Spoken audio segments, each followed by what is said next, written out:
Did you really? I did. Like what? Well, you know, I wanted to know, you know... Why are you the way you are? Why are you this way, Leanne? What's wrong with you? Yes, as people often say to me. Yes, exactly. So there was an identity right there. Because I see this sort of, the whole born-again Christian world, I see it, I saw it as very hypocritical. I had a lot of issues with it because I went to school in the Bible Belt, and I saw a lot of hypocrisy that went along with it. And so, you know, I love the aspect of the film that doubted their intentions, going, did you take this child into your home in order to breed him to you know, immerse him in this world of football for your alma mater? Yeah, we think about Ole Miss, or you think about the welfare of this exactly. young man? I love that aspect, and I wanted that to be bigger because everyone else was thinking it. Because we tend to think the worst of a good deed more than we do, oh, this is a kind, loving gesture. So what was the answer to that question? She would do this at any time. I mean, once you got to know Leanne, she takes over people's children. She takes over your life. She's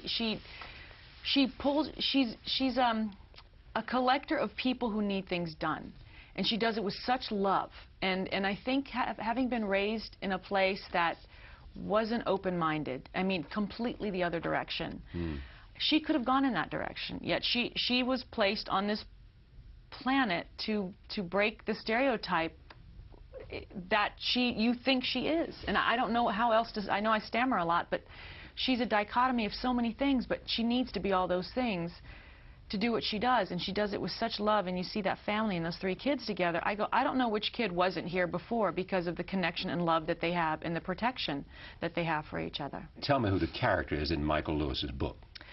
It's Michael Orr. It is this I don't want to say child, this human being, this young human being who conceivably should have landed hardened, shut off, angry, had every right to be, was not taken care of the way he needed to be taken care of, yet there was a light inside of him that allowed him to want the best for himself. And the fact that he got as far as he did before the Tuohy stepped in says that that's a human being that he was going to get somewhere in life and find what was best for him, but in stepped this woman who saw a child on the street and said, it's cold, get in my car, I'll let you sleep here and we'll figure out what to do with you later. And that's exactly what she did. I mean, it could have been a green child, a Chinese child. It didn't matter to Leanne. There was a child on the street in shorts and T-shirt in the freezing weather. And Michael Orr is the one that is the extraordinary story in this. All right, roll tape. This is a scene in which Leanne talks to her Memphis friends about Michael. Here it is. Hey, does Michael get the family discount at Taco Bell? Because if he does, Sean's going to lose a few stores. He's a good kid. Well, I say you make it official and just adopt him. He's going to be 18 in a few months. Doesn't really make much sense to legally adopt. Leanne, is this some sort of white guilt thing? What will your daddy say? Before or after he turns over in his grave? Daddy's been gone 5 years, Elaine. Make matters worse, you were at the funeral. Remember? You wore Chanel and that awful black hat. Look, here's the deal. I don't need y'all to approve my choices, all right? But I do ask that you respect them. You have no idea what this boy's been through, and if this is going to become some running diatribe, I can find an overpriced salad a lot closer to home. Leanne, I'm so sorry. We didn't intend to... No, we didn't, really. I think what you're doing is so great. To open up your home to him, and honey, you're changing that boy's life. No. He's changing mine. How does he change her?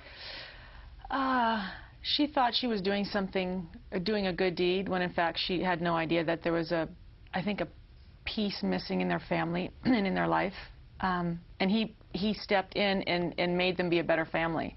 You know, they were a great family, but I think they were a great family and they go in different directions. And this young man stepped into their lives and it made them want to stay home and be with each other and take the time. And you know, like most things in life, you know, you think you're doing the best thing and I'm here to save and I'm here to fix, and something comes out of left field, no pun intended, and completely breaks you open in a way that I don't think they expected. You know, she's a tough nut to crack, and you want to see tears in a woman's eyes, you have her watch her kids, and he was so present and open, and that's what I think sort of made them all stop and realize this child means more to us than just us helping someone out. We need him. What do you think makes it such a successful film?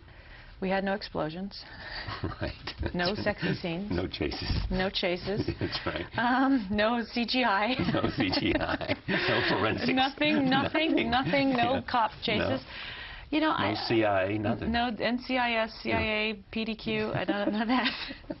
I always have to go back to our director, John Lee Hancock, Really? who said, this is a story about a mother and son. This is a story about a mother and a son. And, you know, I think in a world where, you know, we consider ourselves very open-minded until we're presented with a situation that doesn't fit into what our life is supposed to be like. And then you find a lot of open-minded people quickly shut down and their minds aren't as open. But I think when you see love happening and you see it in a light that it's bigger than you and it's about something good and it has trials and tribulations. We all need that in movie making. You can't make something sticky sweet from beginning to end. I think when something's really out of love and it just gets back to the basics of good storytelling. I don't think you can go wrong. He didn't need Well, bells some and people whistles. make an argument it touches all the bases. You know? And I'm sure it does. You know, you've got the Christian community, you've got the football community. But the question also is, did you know that... you know the question, don't you? No. Did you know this was an Oscar? No. Then I would have said yes right from the beginning. You I wouldn't need have my any Oscar. problem. I shall take this part. Well, now, do you need your Oscar? No. Yes, you I do. thought in Speed 2 I had it clinched. I Did had it you? in the bag. How about Crash? Crash. Who, again, Crash. A week before I signed on that film, it wasn't getting made. Yeah. You know, I just read it and I said, I want to be a part of this story. And I think it was made for $6 million. All of us just sat in our little honey wagons and wanted to make this great story. I thought people chose things according to the Oscar path. I did. So I thought the whole road there was completely different. So me saying no, obviously I had no idea how special it would be for me. But I also don't pick things. I mean, I've said no to films that you've seen actresses go on and do very well with awards-wise, but I'm... You say no because it doesn't feel right It just for you? doesn't feel right at the time. And then years later I go, well, now I might be able to do this, but at the time it just didn't... It didn't. You think there's something to this idea that when you stop reaching for it, then it'll not happen? I wasn't really reaching for it. I'm still baffled by the events that sort of have transpired in the last 2 months. The huge success of the film and, and the huge being success of the nominated film, and being now nominated being a front runner and all of that. Yeah, the whole front runner, it's so funny. You know, I just go, if Meryl was in here or Gabby, they'd be a front runner too. It's like, it's an interesting machine. You don't have to worry about this. You're only up against Meryl Streep. I mean, what the hell? But also up She against hasn't been Gabby. Have you seen Precious? Like, yes, or I have. all Yes. the girls, you know, exactly. all the women. They're terrific performances. This could be a... Go ahead. It doesn't matter. We're all there to enjoy this moment together, and I'm happy truly to be there. And you know, I've never been nominated. Take a look at this.